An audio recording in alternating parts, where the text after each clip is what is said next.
Hey YouTube, this next diecast review will be on Simon Pagenaud's 2020 Menards Chevrolet. This is a awesome diecast. I managed to score this one from my good buddies over at Gutswear. I almost said Replicars. Gutswear. Gutswear is where I got it from. Gutswear is where I got this car from. So, you know, it's a very awesome looking car. You know, it's been relatively unchanged over the last couple years, ever since the iteration of the IR18. But this car in general, you know, is always going to spark some joy in me, because as a diehard Simon Pagenaud fan, I really must admire this car. This is an awesome looking diecast. Brings back a lot of fond memories at the Indianapolis Motor Speedway. I know it's the month of May is upon us, but we have to put the festivities on hold for a little while. I just actually read that the governor of Indiana today said by July 4th, which is the Indy GP and 400 weekend, then all normal activities will resume, all festivals, all events. So I'm really, and I mean really, looking forward to spending my 4th of July weekend at the Indianapolis Motor Speedway. And hopefully I will be spending it in Victory Lane with Simon Pagenaud. Because IndyCar Nation, you get Victory Lane passes and all that. So I'm hoping I get the IndyCar Nation Victory Lane pass, and I hope Pagenaud wins the goddamn race. That would just make my life. But, you know, I was seeing him win over in Turn 3 last year. Really put it was the defining moment of my young life. Just being able to see one of my favorite drivers win the 500. That was my one wish in life, was to see either Pagenaud, Elio, or Canaan win in person. And I got the wish last May, and I couldn't be happier. And so much that I actually met Pagenaud over at Daytona for the War Before the 24. Immediately recognizes me, and when I said, "Oh, Pagenaud, can I get an autograph from you?" He goes, "Oh, no. First, I'm going to take a selfie with you, and I'm going to post it on my social media." So he whips out his phone, takes a selfie of me, and he puts it on his Instagram story. Therefore, that explains the whole profile picture story. That's me with Pagenaud. So Pagenaud and I are like this, very tight. You know, I don't claim myself to be the #1 Pagenaud fan. I think that goes to Brian, but I really am passionate about this guy. So they can literally make the same car every year, and I'm still gonna buy it because it's special to me. You know, as a Pagenaud fan, I gotta rep my driver. And when people say, you know, who my favorite drivers are, period, these days, you know, I mean, it's really just Pagenaud, Elio, and Canaan. Well, Canaan is having his last year, and so that's going to just leave Elio and Pagenaud. Elio and IMSA, Pagenaud and IndyCar. And I'm thinking maybe has a co-favorite, maybe Pato Award. I don't know. But there's a lot of young talent in the series, and what I really wish to come out of this whole year is for Pagenaud to be victorious at the 2020 St. Petersburg Grand Prix and have him win the championship. That would be absolutely amazing. So we're going to take this car out. I did not take it out of the twisty ties yet, so I have to cut the video, unfortunately. I know. You got to spare 1 second of a horrible transition. Oh God. Anyways, let's open this thing up. Alright, so I got the twisty ties out of it. It's out of the little packaging. This is a really just flat out awesome car. You know, I am really happy to review this sucker. I mean, these cars, I gotta say something about green light here. You know, I mean, oh, shut the fuck up, kids. I love springtime here, but then all the kids come out and they all start playing ball and all that, and they interrupt my reviews. They don't know when to shut up. But anyways, enough about me venting. These cars, you know, if you are looking for some really high quality IndyCar diecasts, I mean, these guys have really upped their game as of the last couple years. There was quite a few years beforehand where, you know, a lot of these parts, these extra little winglets, like these, not these guys, but, you know, like on the old Aero kits, if I could pull up one, I don't have one really, but, you know, it's like the aero bits on them were all plastic. But it seems like to me that the only thing that's plastic is this windscreen right here. The windscreen itself is the only thing that's plastic right now on this car. Everything else looks to me like it's all die-cast metal. Like the wings are now die-cast metal. These used to be plastic years ago. Like these were really...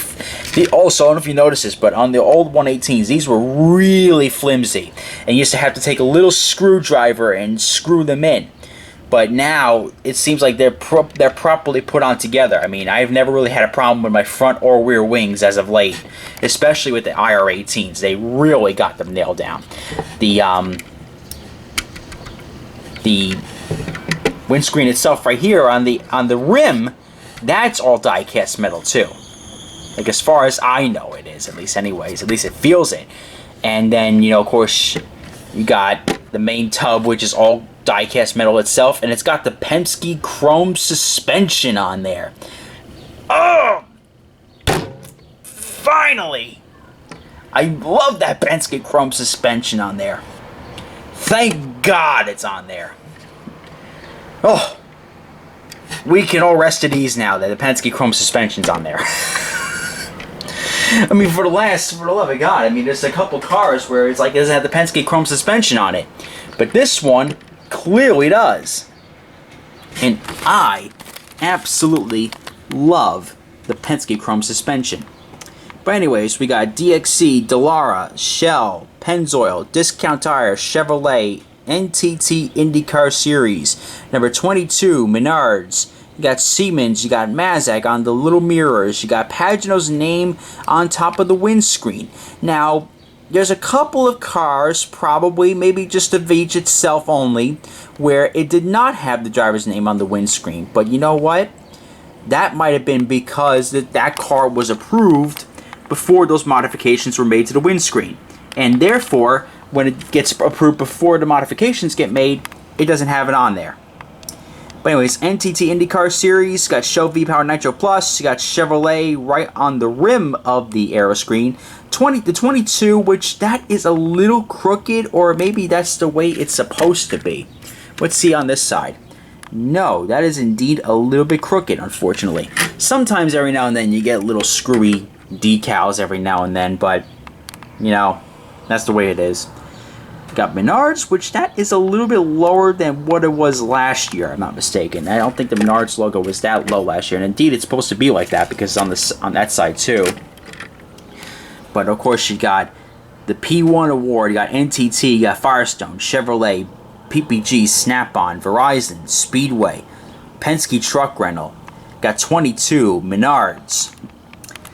And let's go to the Gearbox. The Gearbox even has the Team Penske logo on it. And one thing too about the 118s as well, I don't know if you noticed this, but if you take a look, the outside and the inside of the tires have the Firestone lettering on it, which that has been missing for a number of years. But luckily they got that on this year on the 118s. They don't have it on the 164s yet. Although I could be wrong, it could be on the Graham Rahal card when I get tomorrow, probably. But here's the side the same as the left. So really, this car is pretty much unchanged over the last couple years, minus, you know, of course, the aero screen and the numbers on the roll hoop. But not really much has changed on it. It's the same generic Penske livery, which, hey, if he runs this the rest of his life, I'm not going to care. This is a beautiful livery. Of course, you got to get the old sunglasses out. Remember one time I told Pagenaud when he was autographing my 2017 car, and I said, "Oh, you gotta get the sunglasses out." And he goes, "Oh, yeah, put the sunglasses on, sign the car." Got to get your sunglasses when you review this sucker. But this is overall just an absolute beauty. You know, I would recommend this to any Simon Pagenaud fan. But to the general audience, the general person that is looking at this car and saying, you know what, I just want to collect some IndyCar 118s. I would love to have this. This seems like an awesome addition to my collection. Yes, while that is, I would seriously, though, suggest the Indy 500 winner from last year before this one. Very much in particular, that's a lot of inner biasness because I'm a diehard Simon Pagenaud fan. Or if you want to view it unbiasedly, you can say, you know, hey, that's going to be a rare car in the future. You know, the 500 winners, when they dry up, they dry up. Good luck finding a Rossi. Good luck finding a Takuma Sato. And starting now, almost like good luck trying to find a Will Bauer. Good luck trying to find a Tony Kanaan, a Hunter Ray, a Montoya, or a Dyer Franchitti. We'll go even far back as Dyer Franchitti or Dan Weldon. Those guys. Good luck finding those 500 winners now. It's very hard to find them. But anyways, let's see. I would say that this is a great car for the Pagenaud fan who just absolutely has to have it. Strongly recommend it. But for the casual viewer, if you have the 500 winner already, then splurge and get this. But if you don't have the 500 winner, and if you get this before the 500 winner, I might have to have a few words with you. Anyways, comment, like, and subscribe, and this is Race Day 21 reminding you to join the fight to stop bullying. It does get better. The Diecast Kid is always happy to see you.